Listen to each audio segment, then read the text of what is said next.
people, and it's gone on far too long. Buenas tardes, buenas noches. My name is Fernando Garcia. I'm the Executive Director of the Border Network for Human Rights. And once again, I would like to welcome you to the border, to El Paso, to New Mexico. Por ahí están los de Nuevo México.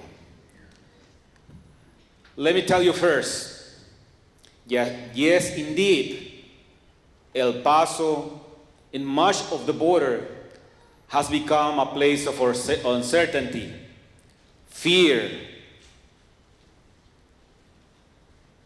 despair. But also, I need to tell you that in the midst of all of that, there is hope, there is dignity, and there is resistance.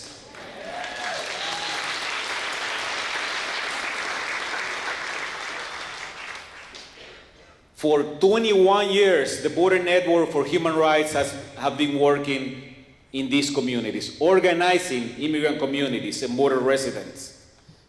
Since then, we have been fighting abuse, mistreatment, violation of the Constitution. There's one thing that is being the major tool for organizing at the border. One thing. Can you guess what that is? The U.S. Constitution. The immigrants and border residents, they had become the first defenders of the U.S. Constitution. Every day, every week, we do hundreds of presentations, what you call Know Your Rights presentations. First Amendment rights, Fourth Amendment rights, Fifth Amendment rights, Sixth Amendment rights. We're using the Constitution to resist. While the powers to be, the ones coming from the White House and this administration, they are the ones violating the Constitution, not immigrants, not border residents. I would say this. In those 20 years, we never saw that much evil happening at the same time in our border communities.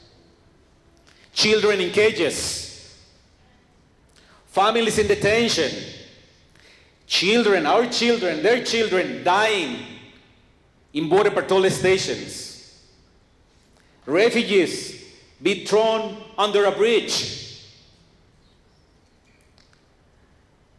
11 people drowned in our canals in less than 1 year.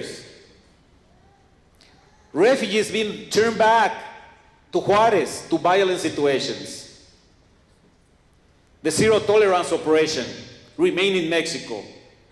The deployment of the National Guard and active duty soldiers, the militias, and all of that wrapped in a hateful and racist narrative coming from the President of the United States.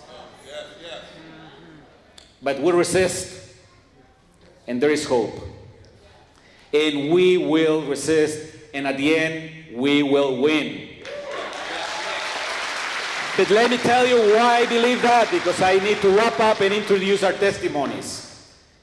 It's because I do believe that what is happening at the border is not about them. It's about us. It's about us. It's about what we are as a country. Here at the border, the character of the nation is being defined. Whatever we're going to be in 50 years is going to be defined here. Do we want inclusion? Do we want diversity? Do we want justice? Democracy? If we want that, we need to fight it, and fight it now, fight it today, not tomorrow. Somebody's hurting our people, and it's gone on far too long, and we won't be silent.